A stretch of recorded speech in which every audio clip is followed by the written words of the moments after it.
নমস্কার, জনতার দরবার নিউজ 18 বাংলায় আমি অয়ন আপনাদের জানাই স্বাগত। Good evening.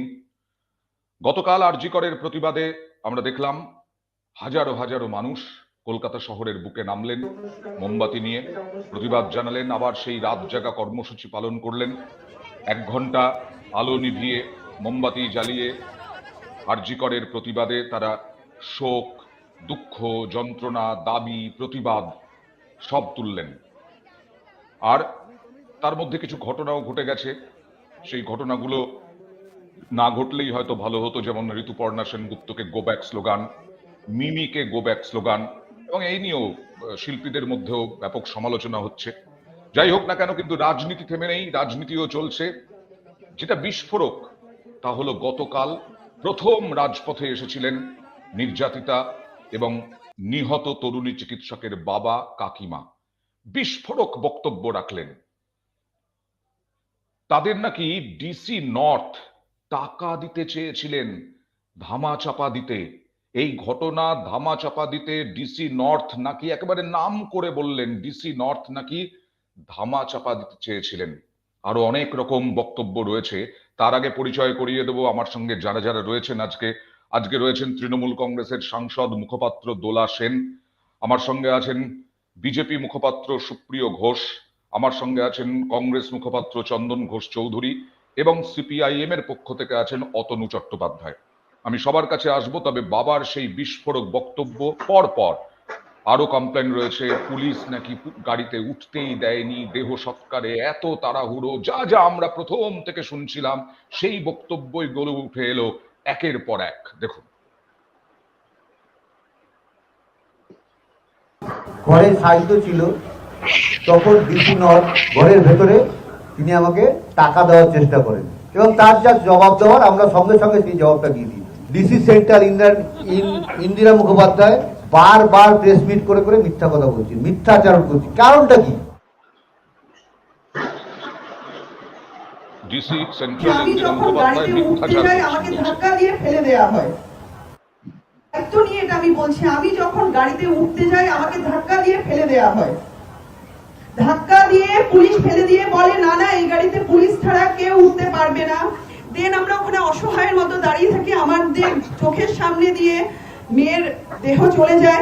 দায়িত্ব নিয়ে বলছি যে আমাদের মেয়ের বডি আমাদের বাড়ির সামনে 1.5 ঘন্টা দাঁড়িয়েছিল।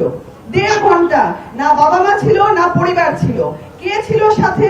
সাথে ছিল ওখানকার লোকাল কাউন্সিলর। এখন আমরা ওখানে গিয়ে পৌঁছেছি, পুলিশ আমাদের ঢুকতে দিচ্ছে না। আমি বলছি আমরা পরিবারের লোক। বলছে পরিবারে কত লোক থাকে? যতক্ষণ পর্যন্ত না বডি দাহ হয়েছে ততক্ষণ পর্যন্ত 300-400 পুলিশ একেবারে ঘিরে রেখেছিল আমাদেরকে। যেই মুহূর্তে আমাদের মেয়ের বডি দাহ হয়ে গেল আর একটা পুলিশ নেই, কি করে পরিবার আসবে, কি করে কে আসবে, কারোর কোনো দরকার পড়েনি। কারোর কোনো জানার দরকার নেই। সেই মানুষগুলো যদি শ্মশানেও থেকে যেত তাহলে হয়তো থেকে যেত। বাবা এবং কাকিমা আরো পুলিশ বডি নিয়ে যাওয়া এতটা সক্রিয় ছিল পুলিশ বডি নিয়ে যাওয়া পর্যন্ত। যখন দাহ হয়ে গেল তখন বেশি সক্রিয় হয়ে গেল। ঘরে ঢুকে পুলিশ টাকা অফার করছে বাবা মাকে। যেখানে আমরা আমাদের মেয়ের বডি নিয়ে বসে রয়েছি ঘরে, পরিবারের প্রত্যেকটা লোক চোখের জলে তাকাতে পারছি না, তখন পুলিশ গিয়ে টাকা অফার করছে আমাদেরকে। এটা পুলিশের মানবিক মুখ। তারা আবার বলছেন যে আমরা সব ঠিক কাজ করেছি, আমরা সব দায়িত্ব পালন করেছি। এটাকে দায়িত্ব পালন বলে? এটাকে খুব উগড়ে দিলেন বলা যায়। আমি দোলাদীপ কাছে যাবো। দোলাদীপ, বারবার করে বলা হচ্ছে যে পুলিশ, আমরা এগুলো সূত্র মারফত খবর বলে অনেক আগে চালাচ্ছিলাম, কিন্তু কালকে তো এটা বিস্ফোরক বক্তব্য রেখে দিলেন এবং বললেন পুলিশের নাম করে ডিসি নর্থ, ডিসি সেন্ট্রাল। তাহলে পুলিশ, এই যে ব্যর্থতা, পুলিশের ব্যর্থতা নিয়ে প্রতিবাদ জানানো হচ্ছে, আপনারাও তো এই পুলিশের, আপনারা শাসক দল, পুলিশের ব্যর্থতা নিয়ে তো সরকারের ব্যবস্থা নেওয়া উচিত, এইগুলো তদন্ত করে দেখা উচিত। হ্যাঁ বলবেন সিবিআই তদন্ত হচ্ছে, কিন্তু বিচার বিভাগীয় তদন্তও তো হওয়া উচিত। প্রথম কথা যে আমাদের সকলের থেকে অনেক বেশি যন্ত্রণায় আছেন আরজি করের যিনি ভিকটিম, তার বাবা মা এবং পরিবার। তাদের প্রতি আমাদের সম্পূর্ণ শ্রদ্ধা, এবং আমি চাই না এ নিয়ে কোনো আলোচনা করে তাদের যন্ত্রণা বাড়াতে। প্রথম কথা। দ্বিতীয় কথা, একটাই শুধু বলবো এই ক্লিপিং যেমন আপনারা দেখাচ্ছেন, তেমন আপনাদের মতন বিভিন্ন চ্যানেলে আমরা এই ক্লিপিংও দেখেছি। তিনি বলেছেন মুখ্যমন্ত্রীর বিরুদ্ধে বা পুলিশের বিরুদ্ধে আমার কিছু বলার নেই, আমার সম্পূর্ণ আস্থা আছে, এ কথা বাবা বলেছেন। এমনকি টাকার অভিযোগের কথা প্রসঙ্গেও আমি ভিডিও আপনাদেরই মতন কোনো না কোনো চ্যানেলে দেখেছি যে কে বলেছে এ কথা মিথ্যে, আমাদের নামে মিথ্যে কথা বলা হচ্ছে। ফলে আমি আবার বলতে চাই এটা তো যে এই গতকালই বলেছেন, সংক্রান্ত গতকালই সাংবাদিকদের ভরা সাংবাদিক বৈঠকে বলেছেন। এই প্রত্যেকটি ভরা সাংবাদিক বৈঠক প্রত্যেকটি নির্যাতিতার বাবা মা বা পরিবারের তরফে আমরা বিভিন্ন চ্যানেলে দেখেছি, উল্টো দিকটা আবার এদিকটাও। আমি রিপিট করব এটাই, যে তাদের এই যন্ত্রণা বাড়াবার জন্য এই চাপ আমরা বাড়াতে চাই না। দ্বিতীয় বলবো, আপনি দয়া করে এটা মনে রাখবেন, বিচার বিভাগীয় বা কোনো তদন্ত আমাদের হাতে নেই। হাইকোর্টের নির্দেশে সিবিআই বিচার করছে, তদন্ত করছে, এবং হাইকোর্ট 21 দিন টাইম দিয়েছিল, 21 দিন দুদিন আগে কমপ্লিট হয়েছে, 3 তারিখে। আমরা চাই সিবিআই অত্যন্ত তাড়াতাড়ি, 21 দিন যেহেতু হয়ে গেছে, হাইকোর্টকে জানাক। আমরা হাইকোর্টকেও আবেদন করব, যেহেতু 21 দিন হয়ে গেছে, তারা বলুন সিবিআই কে একটা রিপোর্ট দিতে। এবং সুমোটো সুপ্রিম কোর্টও কেস করছিল, তারাও তত্ত্বাবধান করছেন। আমরা সম্পূর্ণ বিচার ব্যবস্থার উপর আস্থাশীল। সিবিআই যেহেতু তদন্ত করছে কোর্টের নির্দেশে, আমরা প্যারালালি কোনো তদন্ত করতে পারি না। সেই Okay. কারণে আমরা চাই সিবিআই তদন্তটা দ্রুত শেষ করুক, এবং প্রমাণ লোপাট, টাকা দেওয়ার অভিযোগ যা যা আসছে কালকে, সত্য মিথ্যা ওনারাই বলেছেন, আবার যেটা সত্য নয় সেটাও সত্য কিনা, কোনটা সত্য, এই সংক্রান্ত কোনো যন্ত্রণা ওনাদের ওপর আমরা চাপ বাড়াতে চাই না। আমরা চাই ইমিডিয়েট সিবিআই তদন্ত শেষ করে রিপোর্ট করুক, হাইকোর্ট সুপ্রিম কোর্টের মাধ্যমে বা সিবিআই Okay. একটু জানাক যে কি হচ্ছে। আমরা তাকেই সম্মান করব, সে যে অর্ডার আসবে, যে তদন্ত বেরোবে, সেটা সেই মতো কাজ হবে। সুপ্রিয়, সিবিআই অনেক দিন হয়ে গেল, আজকে 24 দিন হয়ে গেল সিবিআই তদন্তভার নিয়েছে। এখনো পর্যন্ত আমরা অগ্রগতি বলতে সেরকম কিছুই দেখিনি সন্দীপ ঘোষকে দুর্নীতিতে গ্রেফতার ছাড়া। কিন্তু রাহুল সিনহাই এই মঞ্চে দাঁড়িয়ে, শ্যামবাজার পাঁচমাথার মোড়ে যে ধর্ণা মঞ্চ, সেইখানে দাঁড়িয়ে বলেছিলেন যে যত নাটক করছেন এই নাটক ছাড়ুন, একটা কনক্লুশনে আসুন। গতকাল যারা নেমেছিলেন তারা তো সিবিআই এর ওপরেই এখন ভরসা করছেন, সিবিআই কবে জাস্টিস দেবে। তাহলে এবার বিজেপির তো সিজিও কমপ্লেক্স অভিযান চালানো উচিত। এখন প্রথমত হচ্ছে অন্দা যে মানে যে বক্তব্য এখানে উঠে এলো, প্রথমত আপনাদের প্রতিবেদন অনুযায়ী দোলা দেবী দীর্ঘদিনের সাংসদ এবং অত্যন্ত গ্রাসরুট থেকে রাজনীতি করে উঠে আসা, আমরা যতদূর জানি। আর 5 জন তৃণমূল কংগ্রেসের নেতৃত্বের মতো নয় যে আব্বালটা একটা মানে বলে দিলেন কোনো বক্তব্য। সুতরাং তার মুখ থেকে যখন এই ধরনের বক্তব্য বেরোচ্ছে, এবং আমি আশা করব যে ক্লিপিংটা আপনারা দেখালেন সেটা সদ্য, মানে সম্ভবত না গতকালের, আমি যতদূর জানি এটা গতকালের সামনে বসে একদম বলেছে, এবং সেখানে ওনার বাবা সেখানে সাধারণ মানুষও ছিলেন। করে, হ্যাঁ রীতিমতো এটা প্রেস কনফারেন্স করে বলছেন যে আমাকে ডিসি নর্থ আমাকে টাকা দেওয়ার একটা প্রপোজাল দিয়েছিলেন। সুতরাং তারপরে কি ভিডিও বেরিয়েছেন নিশ্চিতভাবেই সেটা তদন্তের বিষয় হতেই পারে, কিন্তু প্রেস কনফারেন্স করছেন এবং নিউজ 18 বাংলার মতো একটি সংবাদ মাধ্যম যারা আজকের এই অনুষ্ঠান করছেন তারা অত্যন্ত দায়িত্বশীল সংবাদ মাধ্যম বলে আমরা জানি। সুতরাং তারা তো ফেক নিউজ চালাবেন না। তো স্বাভাবিকভাবেই সেই যন্ত্রণার কথা আমরাও মনে করি, একইভাবে আমরা সহমত। কিন্তু যে বক্তব্যটা করেছে সেটা খুব গভীরতম এবং খুব ভয়ঙ্কর।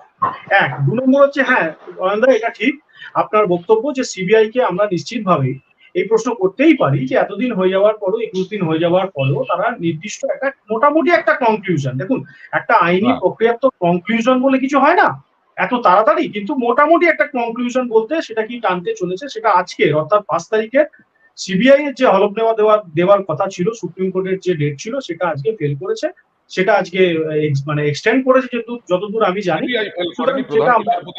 প্রধান বিচারপতি হ্যাঁ সেটা বসেনি এবং সেটা এক্সটেন্ড করবে, মানে আমি সেটাই বলতে চাইছি, ডেটটা এক্সটেন্ড করছে।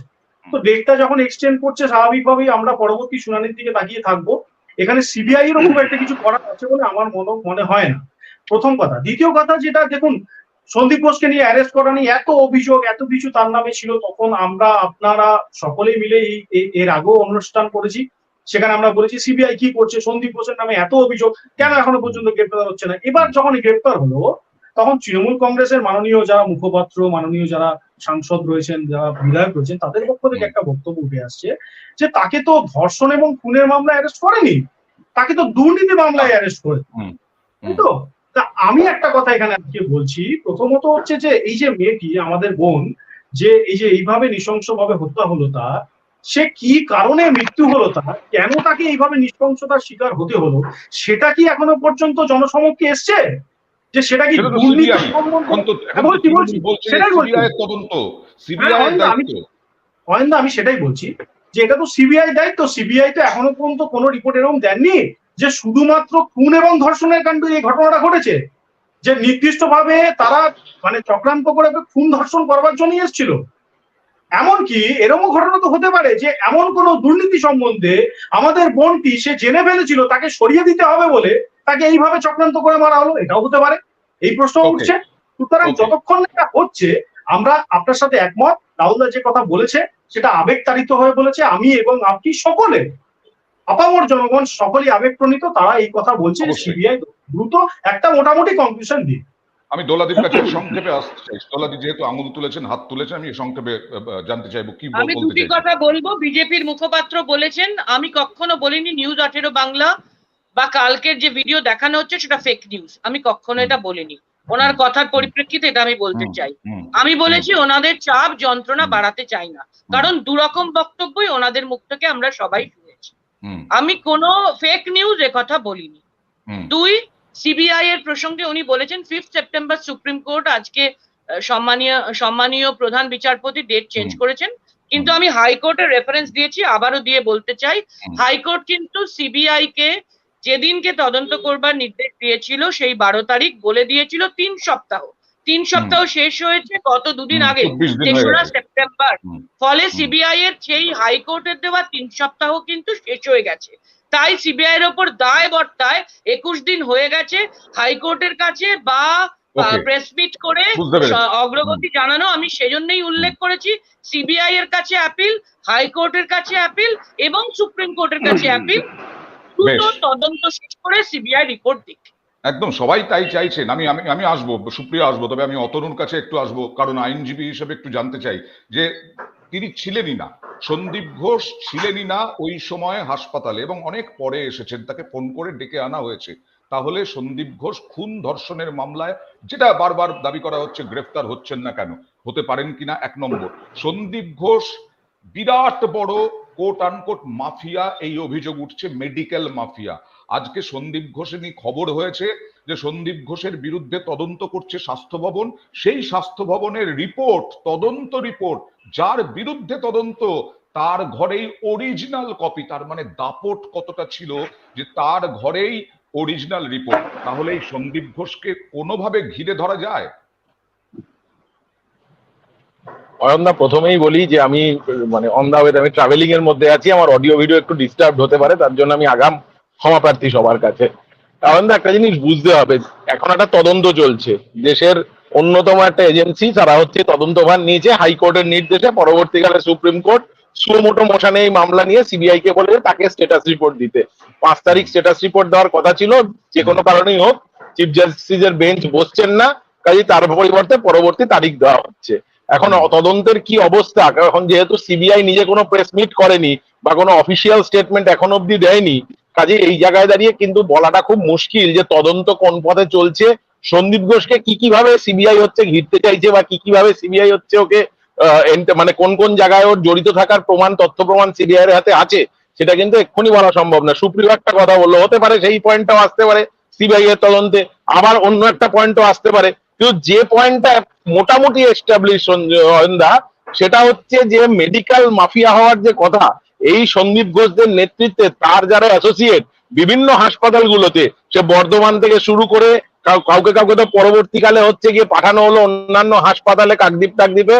আমাদের বক্তব্য খুব পরিষ্কার, আমার বক্তব্য খুব পরিষ্কার অয়নদা, যে এই লোকগুলো নাকের ডগায় বসে, সরকারের নাকের ডগায় বসে এত কিছু করার পরেও তাদেরকে 3 ঘন্টা 4 ঘন্টা বাদে বাদে অন্য চাকরি না দিয়ে তাদের বিরুদ্ধে স্বাস্থ্য ভবন ব্যবস্থা নিল না, বরং হাইকোর্ট যখন বললো যে আপনার মক্কেলকে, শুধু এই সন্দীপ ঘোষের উকিলকে বললো আপনার মক্কেলকে লম্বা ছুটি নিতে বলুন, তখন উনি ছুটি নিলেন, ওনার ছুটি শেষ হওয়ার আগে ওই স্বাস্থ্য ভবনে অফিসার অন স্পেশাল ডিউটি করে ওনাকে পাঠিয়ে দেওয়া হলো। তাহলে যে স্বাস্থ্য ভবন ওনার নামে অভিযোগ করেছে, যে স্বাস্থ্য ভবন সন্দীপ ঘোষের নামে হচ্ছে গিয়ে তদন্ত করছে, সেই স্বাস্থ্য ভবনের অফিসার। ফেক নিউজ বলা হয়েছিল, একদম স্বাস্থ্য সচিব প্রেস কনফারেন্স করে বলেছিলেন স্বাস্থ্য ভবনের ওএসডি করা হয়নি, ওটা ফেক নিউজ ছিল। তার বিরুদ্ধে তো কোনো ব্যবস্থাও নেওয়া হয়নি। সন্দীপ ঘোষের বিরুদ্ধে স্বাস্থ্য দপ্তর আজ অব্দি কোনো ব্যবস্থা নিল না। স্বাস্থ্য দপ্তরের নাকের ডগায় সন্দীপ ঘোষ হচ্ছে বেড়ে উঠলো। এইখানে আসবো, মেডিকেল কাউন্সিল, রাজ্যের মেডিকেল কাউন্সিল থেকে অনেকে পদত্যাগ করছেন এই কারণে, তার রেজিস্ট্রেশন কেন বাতিল হচ্ছে না। এই সন্দীপ ঘোষের দেখা যাচ্ছে যেদিন 9 তারিখে নিহতের দেহ উদ্ধার হলো, তার পরের দিন পিডব্লিউডির সঙ্গে, স্বাস্থ্য সচিবের সঙ্গে, স্বাস্থ্য ভবনের সঙ্গে বৈঠকের পরেই ওই যে বলা হচ্ছে না যে তথ্য প্রমাণ লোপাটের জন্য বিভিন্ন অংশ ভাঙা, সেই ভাঙার কাজ করেছিল সন্দীপ ঘোষের নির্দেশের পরেই আজকেই এসছে সেই অর্ডার কপি, দেখুন প্রকাশ্যে।